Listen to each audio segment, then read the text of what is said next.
আসসালামু আলাইকুম ওরহমতুল্লাহ। আমি মোহাম্মদ কামাল হোসেন, প্রভাষক, গণিত বিভাগ, scholars school and college, Dhanmondi, Dhaka. প্রিয় শিক্ষার্থীরা, গতকালকে বাংলাদেশে সবচেয়ে বড় পাবলিক পরীক্ষা এসএসসি 2025 ব্যাচের রেজাল্ট প্রকাশিত হলো। বাংলাদেশে 14.5 লক্ষ শিক্ষার্থীর এই পরীক্ষায় প্রায় 6 লক্ষ শিক্ষার্থী বা 6 লক্ষের অধিক শিক্ষার্থী ফেল করে বা অকৃতকার্য হয়। তো যারা কৃতকার্য হয়েছে, জিপিএ 5 পেয়েছে বা জিপিএ 4, একটা বোর্ডের সাথে আরেকটা বোর্ড কম্পিটিশন হচ্ছে, কম্পিটিশন রেজাল্টে কে ভালো কে মন্দ, কার রেজাল্ট কিভাবে ভালো হলো, কোন একটা আবার একই বোর্ডের মধ্যে কোন শিক্ষা প্রতিষ্ঠান থেকে কোনটি এগিয়ে আছে, এগুলো নিয়ে অনেক বিশ্লেষণ হচ্ছে, নানানভাবে খুঁটিনাটি প্রত্যেক বছরে হয়। কিন্তু আমি আজকে কথা বলবো মূলত তাদের জন্য যারা খুব প্রত্যাশা নিয়ে এই পরীক্ষায় অংশগ্রহণ করেছে, কিন্তু তাদের হয়তো মনের আশা পূরণ হয় নাই, কিংবা অনেক শিক্ষার্থী আছে যাদের হয়তো রেজাল্টে তারা সন্তুষ্ট নয়। এই 6 লক্ষের বাহিরেও অলমোস্ট প্রায় 2 থেকে 2.5 লক্ষ শিক্ষার্থী আছে যারা তাদের প্রত্যাশা মতো রেজাল্ট পায়নি। তো এই মুহূর্তে আমি যদি তোমাদেরকে একটি কথা বলি, পৃথিবীতে এই মুহূর্তে উইকিপিডিয়াতে যে তথ্য বা যে ধরনের টেরিটরি বা যে ধরনের রাষ্ট্র আছে, প্রায় 240টার মতো দেশ, যাদের মধ্যে 71টি দেশ আছে, 71, যেই দেশের জনসংখ্যা 6 লক্ষের কম। অর্থাৎ বাংলাদেশের একটি পাবলিক পরীক্ষা 6 লক্ষর মতো শিক্ষার্থী ফেল করলো, এবং পৃথিবীতে এরকম 71টি দেশ আছে যাদের জনসংখ্যা, টোটাল জনসংখ্যা 6 লক্ষের কম। তো আসলে এত বড় একটা লার্জ স্কেলের জনসংখ্যা, যাদেরকে নিয়ে আসলে আমাদের অনেকেরই ভাবনা তুচ্ছ তাচ্ছিল্য, একটু অবহেলা করা। তা আমার মনে হয় এই বিষয়টা কিভাবে এই ধরনের মানুষগুলোকে নিয়ে আমরা পরবর্তী আমাদের প্ল্যান কি, তারা কি করবে, এই মুহূর্তে আসলে তাদেরকে নিয়ে ভাবা এবং নানানভাবে সেই সুযোগটা আমি মনে করি রাষ্ট্র থেকেই করা উচিত। তো আমি একজন শিক্ষক হিসাবে আমার কিছু অভিজ্ঞতা তোমাদের সাথে শেয়ার করব। প্রথমত, 11 তারিখ থেকে 17 তারিখ পর্যন্ত বোর্ড চ্যালেঞ্জের প্রক্রিয়াগুলো আনুষ্ঠানিকভাবে চলবে। টেলিটক সিম কার্ডের মাধ্যমে প্রত্যেকটি সাবজেক্টে 125 টাকা করে জমা দিয়ে আমরা আমাদের যেই সাবজেক্টগুলোতে আমাদের প্রত্যাশা মতো নাম্বার আসে নাই বা আমরা অকৃতকার্য হয়েছি, বা এমনও তো আছে অনেক শিক্ষার্থী আছে যাদের অধিকাংশ সাবজেক্টে 77, 78, 79, বা কারো হয়তো দেখা যাচ্ছে 35, 36, 37 নাম্বার আছে। তো এই ধরনের শিক্ষার্থীরা মূলত তারা সবাই বোর্ড চ্যালেঞ্জ করবে, এটাই স্বাভাবিক। তারপরেও মাঝামাঝিতে কিছু শিক্ষার্থী থাকে, তারা হয়তো বোর্ড চ্যালেঞ্জ করার সাহস করে না। তাদের মনের মধ্যে একটি ভয়, যদি বোর্ড চ্যালেঞ্জে আবার আমার নাম্বার কমে যায়, সেই ক্ষেত্রে আমার যদি রেজাল্ট আগের থেকে কমে যায়। তাদের উদ্দেশ্যে একটি কথা বলবো, যদি কোনো শিক্ষার্থীর বোর্ড চ্যালেঞ্জ করার পরে নাম্বার যদি কোনো কারণে যদি কমে, তাহলে আগে যে রেজাল্টটি ছিল সেটি বহাল থাকবে। এটি একদম আইনি পরিষ্কারভাবে বলা আছে। সেই ক্ষেত্রে কোনো শিক্ষার্থীর রেজাল্ট পূর্বের থেকে কমবে না। যদি কোনো কারণে তোমার রেজাল্ট বাড়ার সুযোগ থাকে, সেই ক্ষেত্রে বাড়বে। আর যদি গণার পরে নাম্বার টোটালি কমে যায়, সেক্ষেত্রে আগে যে রেজাল্টটি ছিল সেটি থাকবে।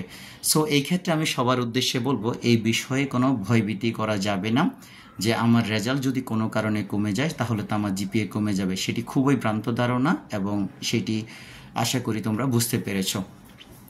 আর আরেকটি বিষয় বলবো, যারা বিভিন্ন সাবজেক্টে অকৃতকার্য হয়েছে তারাও চাইলে 1টি, 2টি, 3টি, 4টি, 5টি, যে কয়টি সাবজেক্ট পারে, প্রত্যেকটা সাবজেক্টে গড়ে 125 টাকা করে নিবে। SMS এর মাধ্যমে তুমি অ্যাপ্লাই করতে পারবে। আমি মনে করি যাদের একটু সন্দেহ আছে তারা চাইলেই করতে পারো। এই ব্যাপারটা তোমাদের জন্য আইন তোমাদের পক্ষে। সো তোমাদের হয় রেজাল্ট বাড়বে, না হলে আগের রেজাল্টই কার্যকর থাকবে। আরেকটা বিষয় নিয়ে একটু কথা বলবো, সেটি হচ্ছে মান উন্নয়ন পরীক্ষা। যারা অকৃতকার্য হয়েছে তারাও চাইলে, যদি যেমন ধরো কেউ 2টি সাবজেক্টে ফেল করেছে, ম্যাথ অথবা ফিজিক্স, এখন হয়তো বাকি সাবজেক্টগুলোতে তার রেজাল্ট প্রত্যাশা মতো আসে নাই, সে চাইলে শুধুমাত্র ফেল করা 2টি সাবজেক্টে পরীক্ষা দিতে পারবে। অথবা সে যদি মনে করে তার 11টি সাবজেক্টে সে আবার নতুন যে ব্যাচ, সেই ব্যাচের সাথে মান উন্নয়ন পরীক্ষা দিতে পারবে, সেই সুযোগ তার আছে। তাহলে তার জন্য 2টি অপশন, এক, শুধুমাত্র ফেল করা সাবজেক্টে সে পরীক্ষা দিতে পারবে, অথবা যেই সাবজেক্টগুলোতে বা সবগুলো সাবজেক্টে সে মান উন্নয়ন পরীক্ষা দেওয়ার তার সুযোগ আছে।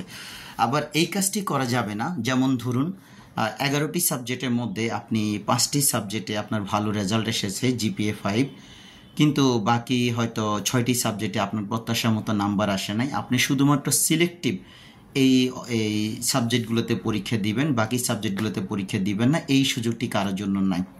হয় আপনাকে সব সাবজেক্টে পরীক্ষা দিতে হবে, অথবা আপনি যেই সাবজেক্টে শুধু ফেল করেছেন শুধুমাত্র এই সাবজেক্টেগুলোতে পরীক্ষা দিতে পারবেন।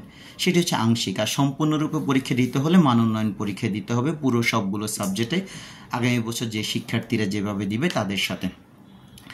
এই হলো আমাদের মান উন্নয়ন গেল। এখন মান উন্নয়ন পরীক্ষার সময় আমাদের সবচেয়ে বড় একটা কোশ্চেন থাকে আমাদের সিলেবাস, যে আমরা কোন সিলেবাসে পরীক্ষা দিব।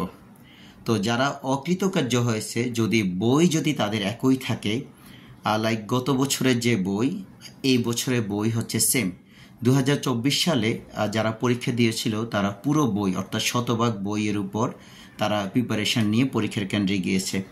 তো আগামী বছর যারা মান উন্নয়ন পরীক্ষা দিবে বা অনিয়মিত শিক্ষার্থী হিসাবে একটি বা দুটি সাবজেক্টে পরীক্ষা দিবে, তাদের যেহেতু বর্তমান 2024 সালের বই এবং তাদের বই একই, যদিও 2024 সালের সংক্ষিপ্ত সিলেবাস, তারা 2025 সালের সংক্ষিপ্ত সিলেবাসে নিয়মিত শিক্ষার্থীদের জন্য যে প্রশ্ন হবে, যারা মান উন্নয়ন পরীক্ষা দিবে, যারা একটি বা দুটি সাবজেক্টে ফেল করেছে তাদের একই প্রশ্ন হবে, যেহেতু একই বই আছে। অনেক সময় বই যখন পুরোপুরি চেঞ্জ হয়ে যায়, সেই ক্ষেত্রে যারা আংশিক পরীক্ষা দিবে, একটি বা দুইটি সাবজেক্টে অকৃতকার্য হয়, তাদের কিন্তু পুরনো সিলেবাসে পুরনো প্যাটার্নে পরীক্ষা হয়। সেক্ষেত্রে পরীক্ষার ধরন যখন চেঞ্জ হয়ে যায়, যেহেতু একই বই বর্তমানে আছে, যদিও সংক্ষিপ্ত সিলেবাসে আছে, আমি মনে করি বা এটাই নিয়ম যে যদি আপডেট হয় সেক্ষেত্রে আমি আপনাদেরকে জানাবো। যেমন এই বছর, আগামী বছর যারা সংক্ষিপ্ত সিলেবাসে যারা পরীক্ষা দিবে, তাদের সাথে যারা অনিয়মিত স্টুডেন্ট বা যারা মান উন্নয়ন পরীক্ষা দিবে, তারাও একই সিলেবাসে একই প্যাটার্নে তাদেরকে পরীক্ষা দিতে হবে। এটা হচ্ছে বর্তমান নিয়ম। সেই ক্ষেত্রে আমাদের এই বিষয়গুলোতে সন্দেহ রাখা যাবে না যে আমরা যখন পরীক্ষা দিয়েছি সেখানে তো সংক্ষিপ্ত প্রশ্ন ছিল না, আমরা যখন পরীক্ষা দিয়েছি সেখানে 60টা সৃজনশীল প্রশ্ন লিখতে হয়েছিল, যেগুলো 70 মার্কসের পরীক্ষা, আর যেগুলো 50 সেখানে 5টি। কিন্তু বর্তমানে যারা আছে তাদের জন্য সরকারের নির্ধারিত যে প্যাটার্ন, সেখানে সৃজনশীল প্রশ্নের ধরন চেঞ্জ হয়েছে, সংক্ষিপ্ত প্রশ্ন আসছে, এমসিকিউ আগের মতো আছে। তো যারা নিয়মিত শিক্ষার্থীদের জন্য যে প্রশ্ন হবে, যে সিলেবাসে অনিয়মিত একটি বা দুটি সাবজেক্ট যারা পরীক্ষা দিবে বা যারা মান উন্নয়ন পরীক্ষা দিবে, তাদের একই সিলেবাস একই প্যাটার্ন সব কিছু সেম থাকবে। শুধু অনেক সময় যারা একটি বা দুটি সাবজেক্ট পরীক্ষা দেয় তাদের ক্ষেত্রে শুধু লেখা থাকে অনিয়মিত শিক্ষার্থী, সে কারণ সে একটি বা দুটি সাবজেক্ট পরীক্ষা দিবে। আর যারা মান উন্নয়ন পরীক্ষা দিবে তারা কিন্তু নিয়মিত শিক্ষার্থী হিসাবে তাদের সাথে রেজিস্ট্রেশন হবে, সব কিছু হবে। তো এই বিষয়গুলো আশা করি তোমাদের কাছে পরিষ্কার। আর সিলেবাস নিয়ে আশা করি যদি গভর্নমেন্টের পক্ষ থেকে কোনো আপডেট আসে, আমি আমার ইউটিউব চ্যানেলে আগে যেভাবে তোমাদেরকে বিভিন্ন রকম কন্টেন্ট দিয়েছিলাম সেই পিডিএফগুলো শেয়ার করে আশা করি আমি একটু এক্সপ্লেন করব। এই একটি বিষয়। আরেকটি বিষয়, আমাদের শিক্ষার্থীদের একটি ধারণা যে আমি 79 বা 78 পরীক্ষায় পেয়েছি, আশা করি বোর্ড চ্যালেঞ্জ করলে আমাকে 1-2 নাম্বার এমনিতেই দিয়ে দিবে। তো এই বিষয়টা আমি মনে করি যখন শিক্ষকেরা বা যারা রিটেন পার্টটুকু দেখে, সৃজনশীল অংশটুকু দেখে, তাদের কাছে কিন্তু এমসিকিউ বলো, প্র্যাকটিক্যাল বলো, এই নাম্বারগুলো কিন্তু থাকে না। একটা শিক্ষক তার লিখিত অংশের নাম্বারগুলো বোর্ডে জমা দেয়, এমসিকিউ স্বাভাবিকভাবে কম্পিউটারে দেখে, প্র্যাকটিক্যালের নাম্বারটা স্কুলে আলাদাভাবে জমা দেয়। এই 3টা অংশের যে যোগফল এটা কিন্তু কম্পিউটারে করে। সেই ক্ষেত্রে একজন শিক্ষক রিটেন খাতাটা দেখার সময় কখনোই বুঝতে পারেন না যে 1 নাম্বার আমি যদি এক্সট্রা তাকে দিই সেক্ষেত্রে বা এই শিক্ষার্থী হয়তো 79টা সেটা 80 হচ্ছে, বা 78টা 2 নাম্বার দিলে 80 হচ্ছে, কারণ তারা এটা বোঝার সুযোগ তার নাই, শিক্ষকের নাই। তো এখন স্বাভাবিকভাবে 3টা নাম্বার 3 জনের কাছ থেকে 3 দিক থেকে এসে যোগ করার পর যখন সেটা 79 হয়, সেটাকে আসলে 80 করার সুযোগ থাকে না, এই অপশনটুকু কম্পিউটারে নাই। বা অনেক সময় যেটা বলে যে মন্ত্রণালয় থেকে যে বিভিন্ন সময় 1-2 নাম্বার গ্রেস দেওয়া হয়, এই খয়রাতি নাম্বারও বলছে 2-1 উপদেষ্টাদের যারা মন্ত্রণালয়ে আছেন তাদের অনেকেই বলছেন যে এইভাবে খয়রাতি নাম্বার এবার দেওয়া হবে না। এটা অতীতেও খুব একটা দেওয়া হচ্ছে বলে আমার মনে ছিল না। তো স্বাভাবিকভাবে এখন বোর্ড চ্যালেঞ্জে সাধারণত কি করা হয়, বোর্ড চ্যালেঞ্জে আমি আমার অভিজ্ঞতা শেয়ার করছি। বোর্ড চ্যালেঞ্জে মূলত 2টি বিষয় দেখা হয়। এক, যখন কোনো শিক্ষার্থী SMS এর মাধ্যমে তার নির্ধারিত সাবজেক্টের জন্য অ্যাপ্লাই করে, তার প্রত্যেকটা সাবজেক্টেরই খাতার একটা কোড নাম্বার থাকে। এই কোড নাম্বারটা তখন যিনি খাতা দেখেছেন তাকে বলবে বা হেড এক্সামিনারকে বলবে যে এত নাম্বার কোডের এই খাতাটি বোর্ডে নিয়ে আসেন। বোর্ডে নিয়ে আসার পরে সামান্য দুটো জিনিস দেখবে। এক, তার টোটাল গণনা, অর্থাৎ 70 মার্কসের পরীক্ষা হলে সেই গণনাগুলো তার ঠিক আছে কিনা একটা কাজ দেখবে। যেমন আগে যাদেরকে হয়তো রিটেন পার্ট 70 ছিল, সেই 70 রিটেন পার্টের মধ্যে তাকে হয়তো 65 দিয়েছে, এখন আবার গুনে দেখবে 65 আছে কিনা। এটা হলো 1 নম্বর কাজ। আর 2 নম্বর কাজ দেখবে কোনো কোশ্চেন আনচেকড আছে কিনা। লাইক হয়তো দেখা যাচ্ছে কোনো একটা প্রশ্নে টিক মার্ক বা নাম্বার কোনো কিছু ভুলে দেওয়া হয়নি, এটা বাদ দিয়ে বাকিগুলো দেখা হয়েছে, এই বিষয়টা দেখবে। খুব গুরুত্বপূর্ণ একটা বিষয়, কোনো প্রশ্ন স্কিপ করে গেল কিনা। যেমন ধরো তুমি হয়তো 3টা প্রশ্ন আনসার করছো, কিন্তু তোমাকে 2টো প্রশ্নের নাম্বার দিয়েছে, একটা প্রশ্নে দেয় নাই। বা একটা সৃজনশীলের ABC 3টা অংশের মধ্যে তুমি 2টা অংশের নাম্বার পেয়েছো, একটা অংশে পাও নাই। তো এই বিষয়গুলো যদি খালি থাকে সেই ক্ষেত্রে নাম্বার দেওয়ার সুযোগ আছে। কিন্তু কোনো একজন শিক্ষক যিনি আগে খাতা দেখেছেন, সেই খাতায় হয়তো তোমাকে 70 এর মধ্যে 69 দিয়েছে, সেই ক্ষেত্রে 1 নাম্বার তোমাকে দেওয়ার কোনো সুযোগ নাই। যদি সেটা গণায় যদি 69 থাকে বা সবগুলো প্রশ্ন তুমি যেগুলো আনসার করেছো সবগুলোতে নাম্বার দেওয়া আছে, যেখানে নাম্বার পেয়েছো সেখানে নাম্বার দিয়েছে, যেখানে নাম্বার পাও না সেখানে নাম্বার দেওয়া হয়নি, সব কিছু ঠিক আছে, কিন্তু তোমার টোটাল গণনার পরে সেটা হয়তো 69 হচ্ছে, সেই ক্ষেত্রে বোর্ড চ্যালেঞ্জে কোনোভাবেই 1 নাম্বার দেওয়ার সুযোগ নাই। এবং এটা আগেও ছিল না, বর্তমানেও নাই।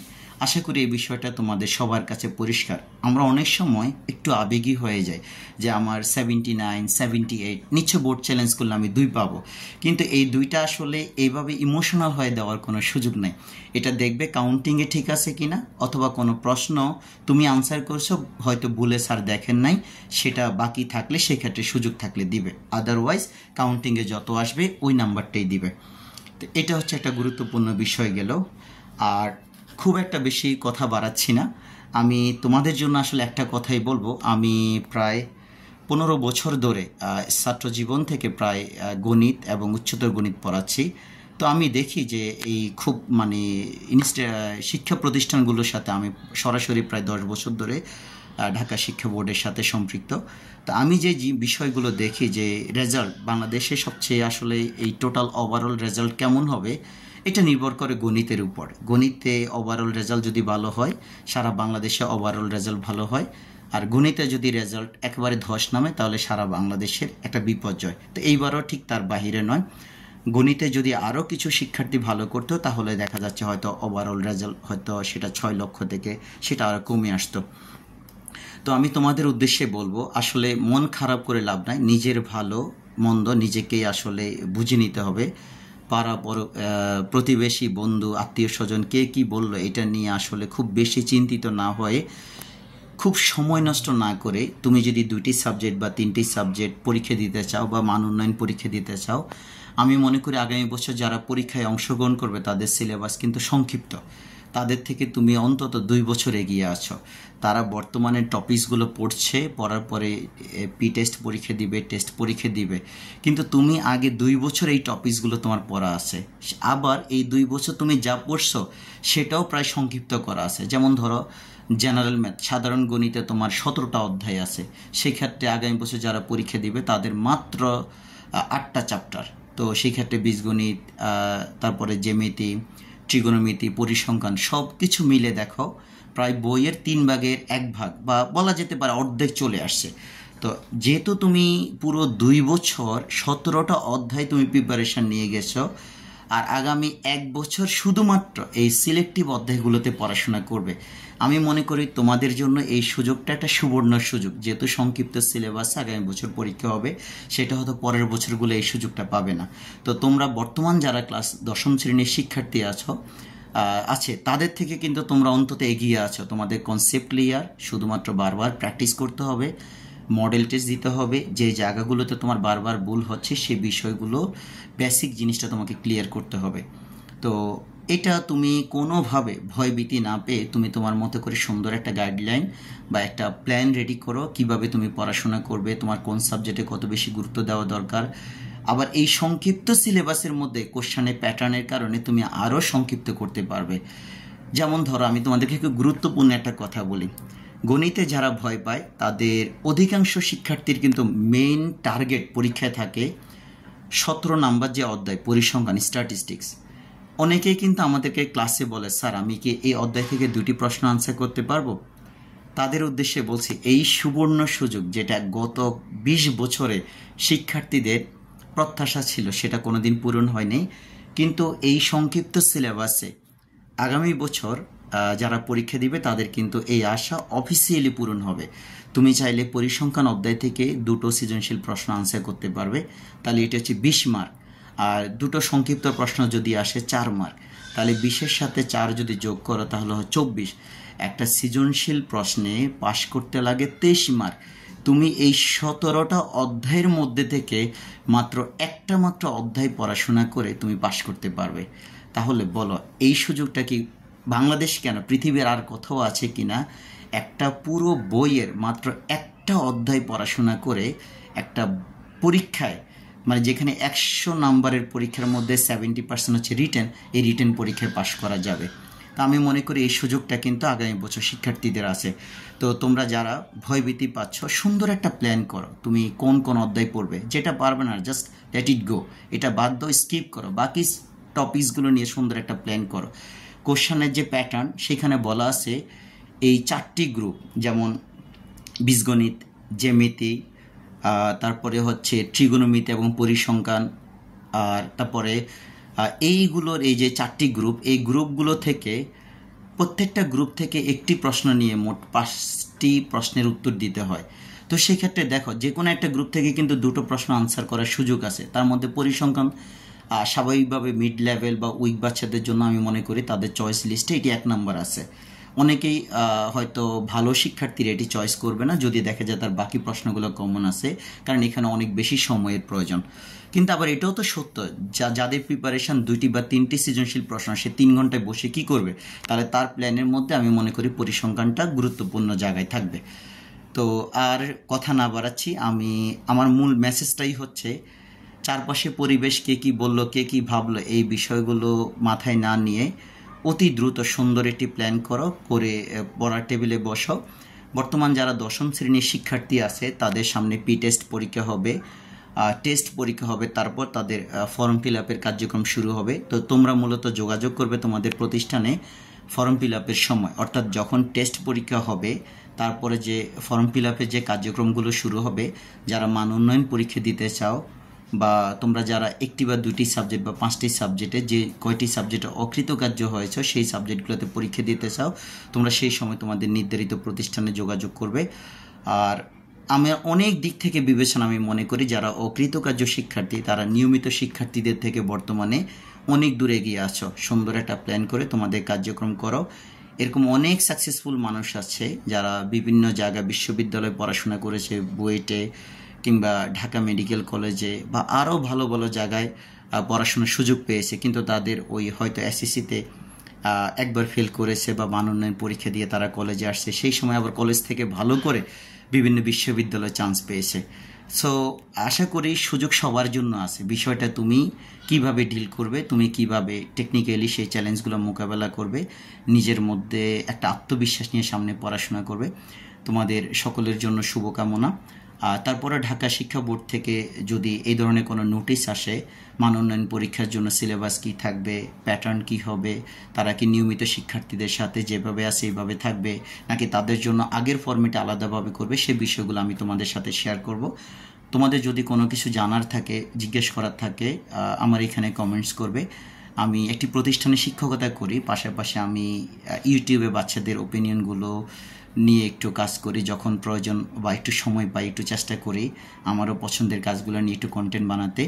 তো আমি চেষ্টা করব তোমাদের ওপিনিয়নগুলো দেখে বা শুনে আমি একটু কন্টেন্ট রেডি করতে। সো সবাই ভালো থাকো, আজকের মতো এখানে বিদায় নিচ্ছি। তোমাদের সকলে সুস্বাস্থ্য এবং দীর্ঘায়ু কামনা করছি। আসসালামু আলাইকুম ওয়া রাহমাতুল্লাহি ওয়া বারাকাতুহু।